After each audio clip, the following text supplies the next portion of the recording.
네, 성경 봉독 오늘의 말씀은 요한복음 4장 30절에서 34절 말씀입니다.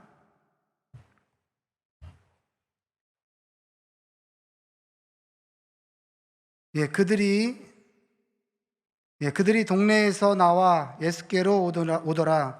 그 사이에 제자들이 청하여 이르되 랍비여 잡수소서. 이르시되 내게는 너희가 알지 못하는 먹을 양식이 있느니라. 제자들이 서로 말하되 누가 잡수실 것을 갖다 드렸는가 하니 예수께서 이르시되 나의 양식은 나를 보내신 이의 뜻을 행하며 그의 일을 온전히 이루는 이것이니라. 아멘. 따라합시다. 주님께 양식을 드릴 수 있는 그런 자로 동행합시다. 주님께 양식을 드릴 수 있는 그런 동행이 되기를 축원합니다. 아침 진지 드셨는지요? 오늘 아침 뭐 드셨어요? 밥 드시고 오신 분도 계실 것이고, 누가 그러더라고요. 저는 콘프레이크를 먹고 왔어요. 아침에 빵이 한쪽에 있어서 먹을래 같이 나누자고 했더니 안 드시더라고요. 안 드시니까 이것저것 주먹이 많아서 그래서 못 드신다고 하신 분도 있더라고요.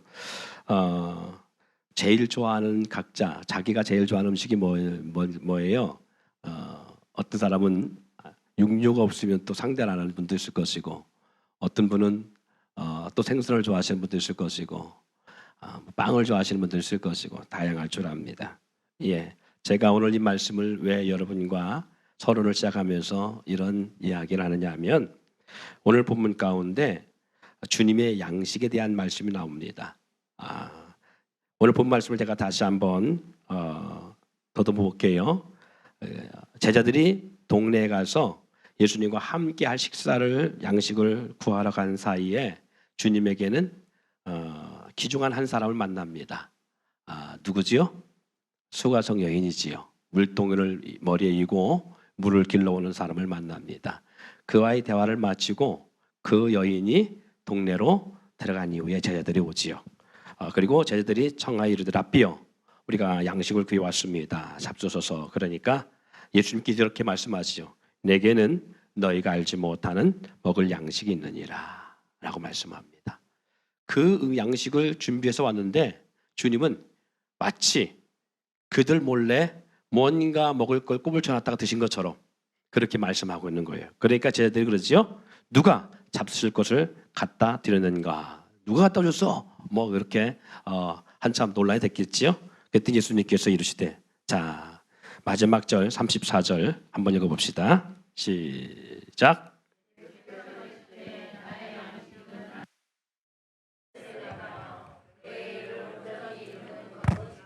그렇지요. 나의 양식은 나를 보내신 이의 뜻을 행하며 그 일을 온전히 이룬 것이다. 양식은요, 우리 육체를 위해 살아가기 위해서 필요한 아주 중요한 살기 위해서 먹는 음식을 우리는 양식이라고 말합니다. 채식주의자에게는 야채, 채소가 그의 주된 양식이 될 수 있고요. 육식을 좋아하시는 분들에게는 고기가 그의 양식이 될 수 있겠다면, 서양 사람들은 보편적으로 그들의 양식은 뭐예요? 예수님이 성악 가운데 나오는 것처럼 빵을 떼어주잖아요. 그죠? 빵을 떼면서 이건 내 몸이니, 이건 내 살이니 그렇게 하잖아요. 그것처럼 서양 사람들은 빵이 주된 양식입니다. 그럼 동양인 한국 사람들은 주된 양식이 뭐예요? 그렇지요. 그래서 밥심이다. 밥이 보약이다. 그렇게 말하는 거지요. 자, 반면에 우리가 마음의 양식을 쌓는다라고 하면서 책을 많이 읽어야 된다고 말합니다. 책은 독서는 마음의 양식이다. 그런 표현도 합니다. 그런데 주님은 하나님의 뜻과 하나님의 일을 온전히 이루는 것이 주님의 양식이라고 말합니다. 자, 주님에게 양식은 뭐라고? 음식이 아니고 뭐라고요? 하나님의 뜻을 이루는 것이 주님의 양식이라고 말하고 있어요. 요한복음에 예수님은 하나님의 뜻에 대해 이렇게 말씀합니다. 예수님께로 보내심을 받은 영혼 하나도 잃어버리지 않고 그들을 구원하는 것, 그것이 양식으로 표현하고 있는 걸 볼 수 있어요. 요한복음 6장 38절로 40절을 보니까 내가 하늘에서 내려온 것은 내 뜻을 행하려 함이 아니요 나를 보내신 이의 뜻을 행하려 함이니라. 나를 보내신 이의 뜻은, 자, 뭐라고 써 있어요? 내게 주신 자 중에 내가 하나도 잃어버리지 아니하고 마지막 날에 다시 살리는 이것이니라. 40절, 내 아버지 뜻은 아들을 보고 믿는 자마다 영생을 얻는 이것이니, 이렇게 말씀하고 있습니다. 그렇다면 아까 뭐라 했지요? 내게는 너희가 알지 못하는 먹을 양식이 있느니라. 먹을 양식이 있다라는 거예요. 자, 양식은 먹어야 되는 거죠? 예, 먹을 양식이 있다. 누가 이런 양식을 갖다 들여 잡숫게 했느냐 했을 때에 나의 양식은 나를 보내신 이의 뜻, 하나님의 뜻을 행하는 것, 그 일을 온전히 이루는 것이 양식이라는 거예요. 그럼 도대체 그게 뭔가 했더니 요한복음 6장 읽었던 지금 38, 40절 말씀 속에 보니까 뭐예요? 영혼 구원이지요. 네. 아들을 보고 믿는 자마다 영생 얻는 그것, 내게 주신 자 중에 내가 하나도 잃어버리지 아니하고 마지막 날에 다시 살리는 그것, 결국 그게 뭐예요? 그것이 하나님의 뜻이고 그것이 예수님에게 뭐란 얘기예요? 양식이라는 거예요. 다시 말해서 우리 인생들이 주께로 돌아와 구원받는 것, 그것이 우리 주님에게는 무엇이다라는 거예요? 양식이라는 거예요. 주님의 양식이 사람이라는 의미로서 주님의 양식이 사람들을 하나님께 속하게 하는 것, 이것이 주님께서 본인에게 주어진 양식이라고 말씀하고 있습니다. 자, 왜 제가 이 말씀을 드리냐? 자, 우리 주님은 사람을 좋아하는 게 사람을 양식 삼는다, 그 말 그런 의미 같아요. 자, 그 왜 그런가 하면 이 이야기, 제자들과 예수님이 이런 이야기가 어떤 일이 있은 다음에 나타난 이야기냐면, 좀 전에도 서론 가운데 말씀드린 것처럼 제자들이 양식을 구하러 간 사이에 누굴 만났어요? 수가성 여인을 만납니다. 이 수가성 여인을 만나서 그에게 구원의 복음의 본질을 전합니다. 그래서 이 여인이 물었죠. 나중에 어디서 예배해야 됩니까? 라고 묻게 되어지고, 하나님께서 받으시는 예배는 영과 진리로 예배하는, 예배할 때가 오는데 너희는 영과 진리로 예배하라, 그렇게 말씀합니다.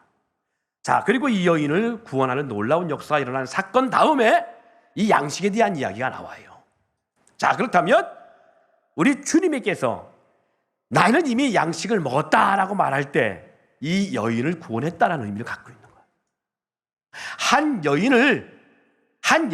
그 여인이 그냥 단도직입적으로, 본질적으로 말하면, 원론적으로 말하면 한 여인을 양식 삼았다, 그 말이에요. 여러분, 저와 여러분들이 주님의 양식임을 잊지 않기를 바랍니다. 하나님은 사람을 식인종처럼 사람을 양식 삼아 먹는 그런 하나님이 아니잖아요. 그러면 이렇게 표현하고 있느냐?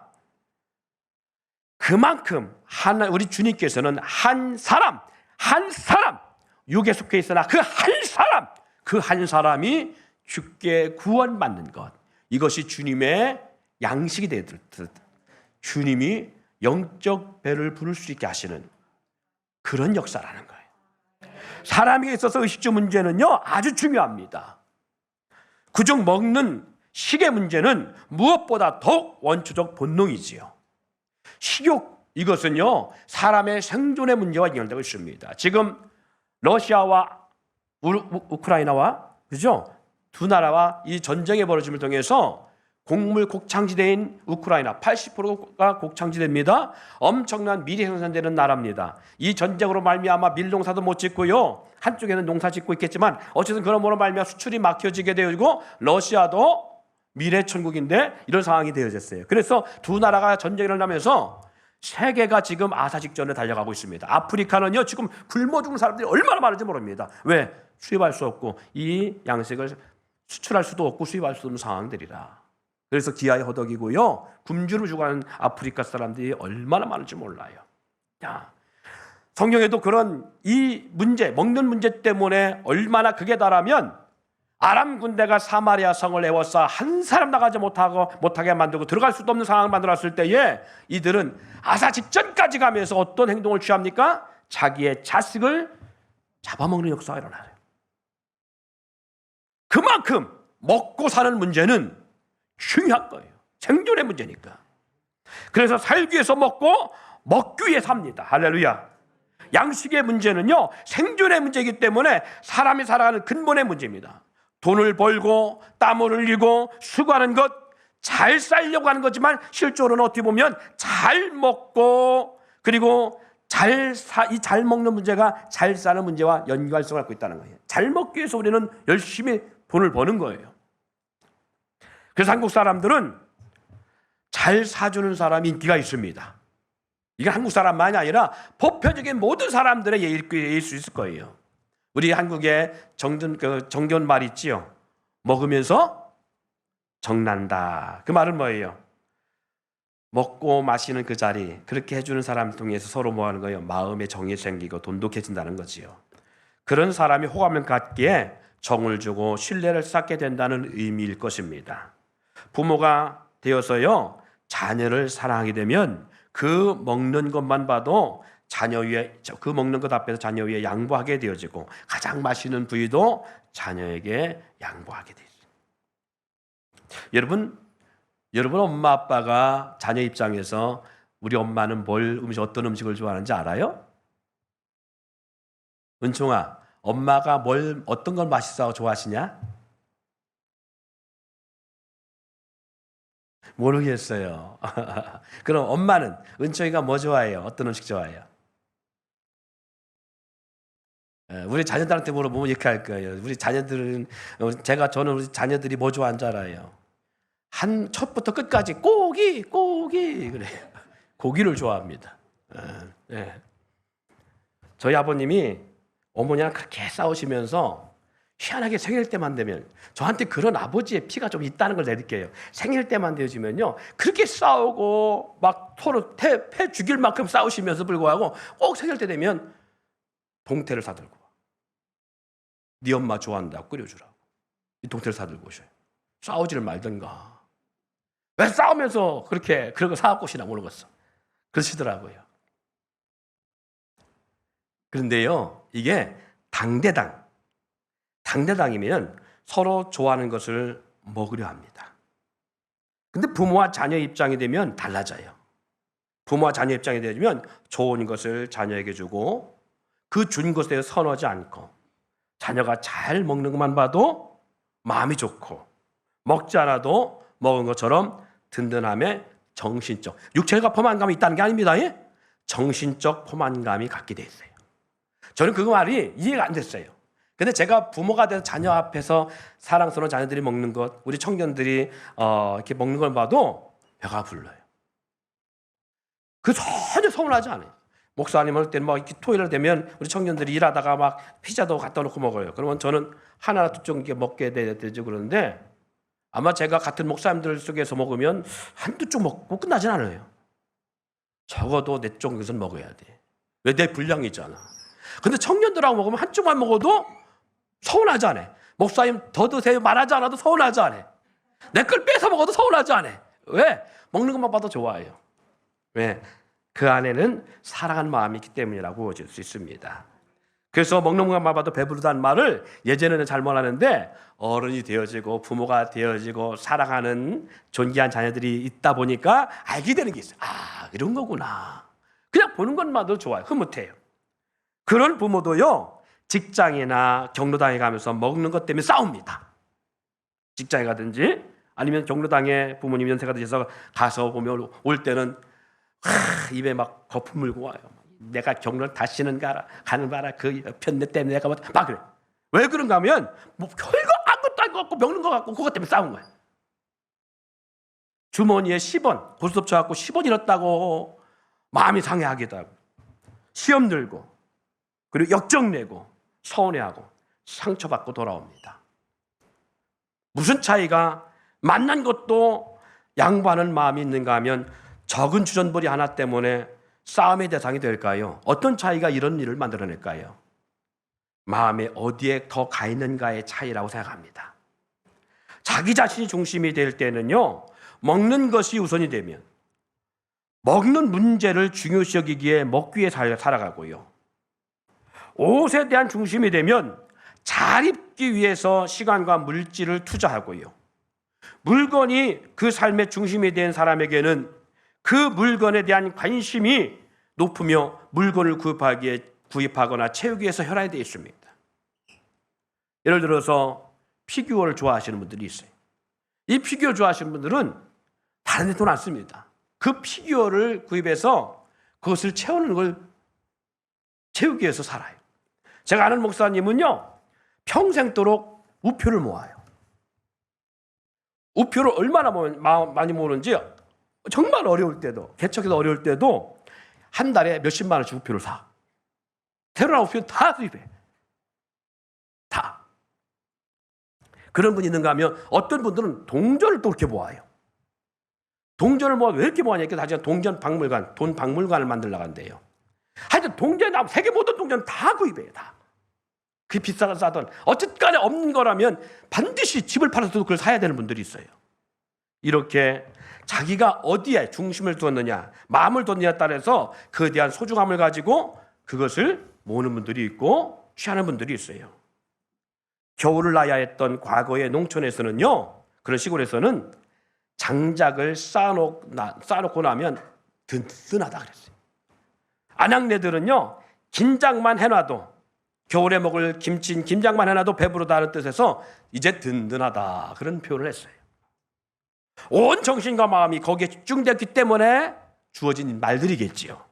이와 같이 주님은 온 뜻과 온 마음, 그것을 어디에 두었느냐? 하나님께 두었고 하나님께 집중되었기에 아버지의 뜻에 집중된 마음은 아버지의 뜻을 위해서 온전히 집중된, 그러기에 그는 그 일을 행하는 것이 자기의 배를 부른 것처럼 나는 이것에 든든하다, 이렇게 표현하고 있는 것이 아닌가. 그게 바로 뭐예요? 영혼, 나, 너, 우리, 바로 이 앉아있는 저와 여러분을, 내 영혼을 우리 주님은 그렇게 중요시 여기고 있다는 사실입니다. 한 영혼이 주께 돌아온 것, 그것만이 진정한 우리 주님께서 살아가시는 삶의 의미요, 자신이 존재하는 의미라고 말씀하고 있는 것입니다. 자식이 아프면 식음을 전폐하고, 그리고 자녀를 잃어버리면 만사를 제껴놓고 부모는 이런 자녀를 찾기 위해서 우리는 혈안이 되는 걸 보게 되어집니다. 여기에 자녀를 잠시 잃어본 분들 있죠? 예, 자녀가 연락도 안 되고, 연락도 두절되고, 어디 있는지 모르고, 지금 어디에서 뭘 하고 있는지 모르고 오해만 일을 당하지 않았을까? 이 아이가 헤매고 부모를 찾아 헤매고 있지 않을까? 이것 때문에 제가 우리 막내를 초등학교 3학년 때인가 그때 마지막으로 때렸던 것 같아요. 초등학교 3학년 때 내가 이 아이를 10대를 때린 기억이 나요. 왼손으로 10대를 처음부터 끝까지 때렸어요. 아파 죽는다고 해서 많이 때렸어요. 근데 그때 때린 이유가 3번 약속을 어겼기 때문에 때린 거예요. 나가지 마라. 저녁 해 지기 전에 들어와라. 나갔어요. 두 번째 또 나가. 세 번째 또 나가서 할머니가 걱정해갖고 이놈의 새끼 또 나갔다고. 들어오자마자 들어와. 그래서 때린 기억이 있어요. 그 다음에 문제가 터졌어. 우리 아이는 나가지 않은데 늘 같이 놀러 갔던 아이 하나가 깡패들한테 자전거를 뺏기고 막 이런 일이 벌어요. 아무튼 그랬던 기억이 잠깐 있어요. 그 왜 그러냐면 잃어버릴 수 있잖아요. 못 돌아올 수 있잖아요. 한밤중이 되면. 그렇게 되면 어떻게 되는 거예요? 사랑하는 성도 여러분, 부모는 그래요. 부모는 먹는 거, 입는 거, 만약에 자녀를 잃어버리면 그 잃은 자녀를 찾기 위해서 동문서 찾을 수밖에 없고요. 세상이 꺼지는 것 같고 무너진 것 같은 것이 부모의 마음입니다.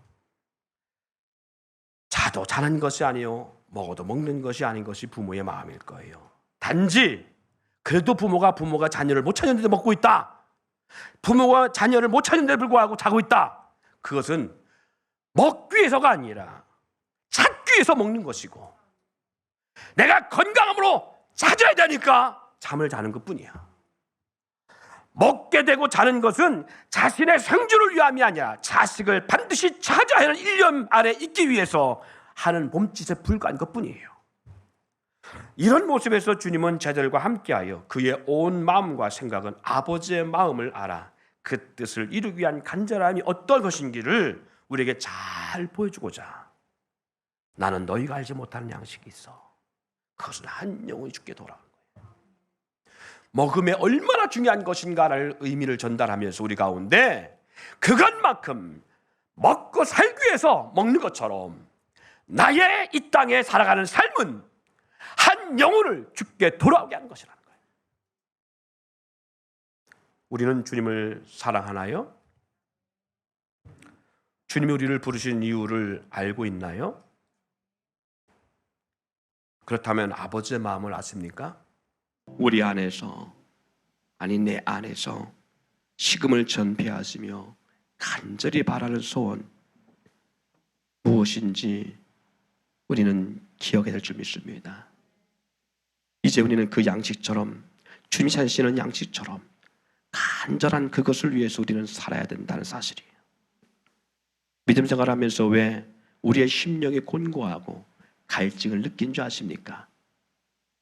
왜 만족함이 없고 무언가 알 수 없는 믿음 생활함에도 불구하고 하나님이 내 안에 함께함에도 불구하고 왜 공허함을 느낀 줄 아십니까? 그것은 못 누리고 가진 것이 부족하고 못 먹고 못 입고 못 마셔서 오는 갈증이 아닙니다. 내 안에 계신 주님의 뜻, 주님의 양식처럼 여기서는 그 양식처럼 여기시는 그 갈증을 해결해 드리지 못해서 우리에게 주어지는 영적 갈증이라는 사실을 인지할 수 있기를 원합니다.